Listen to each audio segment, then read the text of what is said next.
Hey, what's going on with you, YouTube? This your boy Stretch coming back at you. Happy New Year to all y'all out there. Today we're going to see about installing the aftermarket radio into a 2011 GMC Acadia.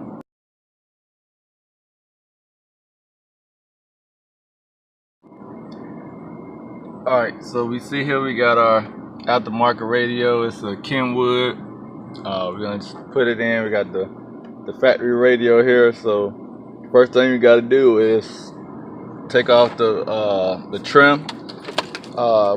When taking out the trim, there's actually a tool that you can use to take the trim off with, but I don't have that tool at the moment, so I'm using my trusty screwdriver, and just got to be real careful when putting the screwdriver behind there to pop it off and everything, to make sure you don't break none of the clips. So let me go ahead and get that off. Alright, so we got the dash kit off, unplugged everything, got it sitting over there to the side right now. Those are the wires that came from the back of it. All the connectors are slightly different, so when you go in to plug it back in, there should be no issues with putting it in the right slot. Next thing we got here is our old factory radio. So now we just got to get those couple of screws out there on both sides, and then you can actually use those same screws. You can see on our kit here that we have it,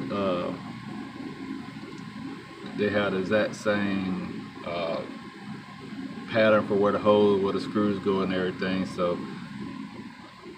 once we get this off, we got to look around, and on the back of the radio, because this one has a Bose system in it, I ended up getting the PAC OS4, which is a module that you hook up in order to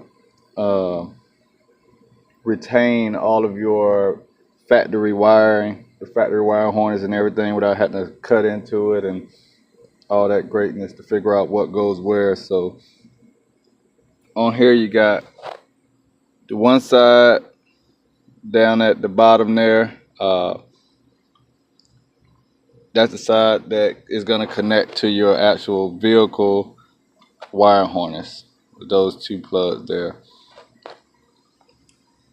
On this top side over here, that's where if you have XM radio, you can retain your XM radio, and it actually comes up to some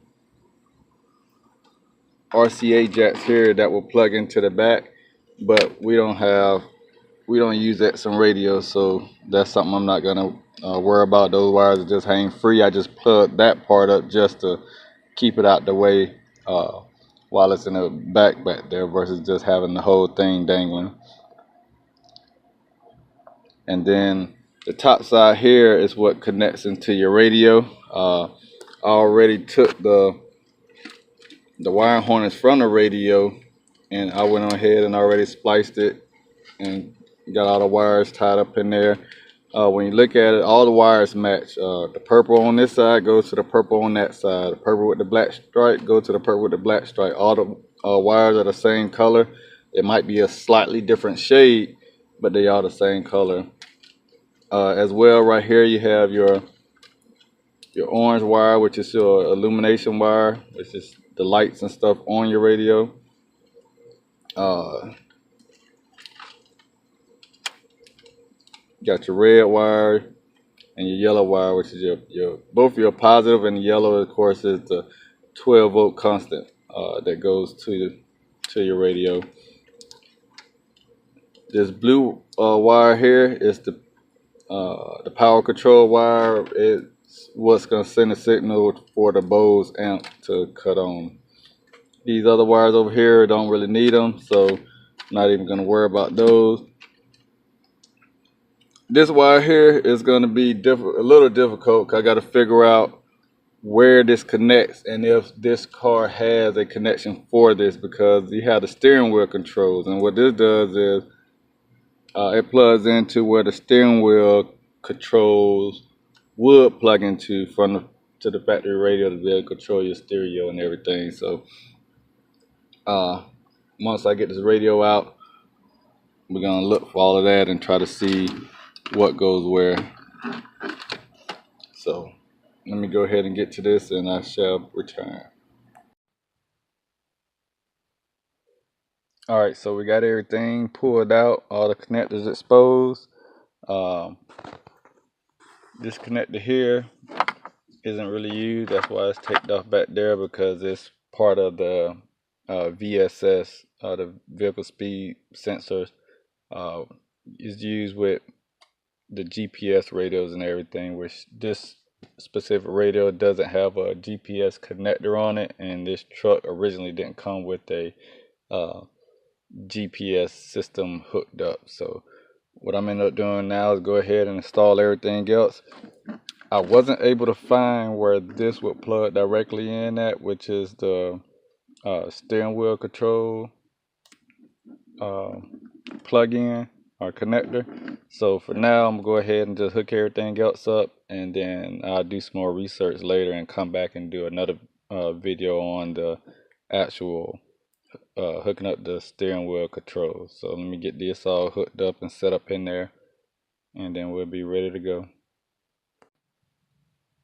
Alright, so got everything hooked back up in there for the most part. Like I said, the only thing I didn't hook up was the steering wheel control. And I'm going to do some more research on that to see what I need to do to integrate the steering wheel controls into this radio. Figure out exactly which wires before I start messing with that, and I'll create another video on that once I get that situated. But for now, I guess it's time to test it and see if everything is good.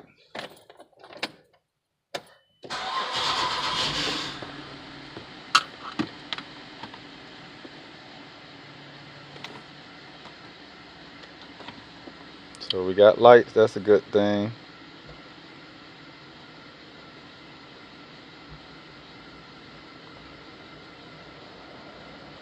I'd already turned it on and checked it out first, but I put a disc in there for now. So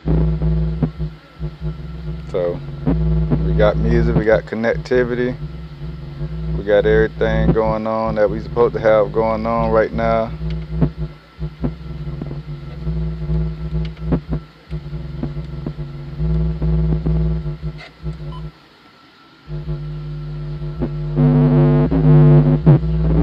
And I just gotta set the settings for the bass and take some of the bass out of it.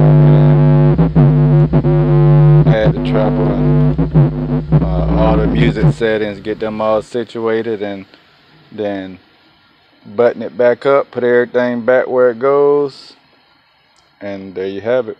Installation into a 2011 Acadia. You can check my descriptions. I have any tools or anything I use down in the description, a link to where you can get them at. And that's it for now. So until next time, I'll holler at you. Once again, Happy New Year. Enjoy y'all year coming up. Like, subscribe, and leave comments. Thank you.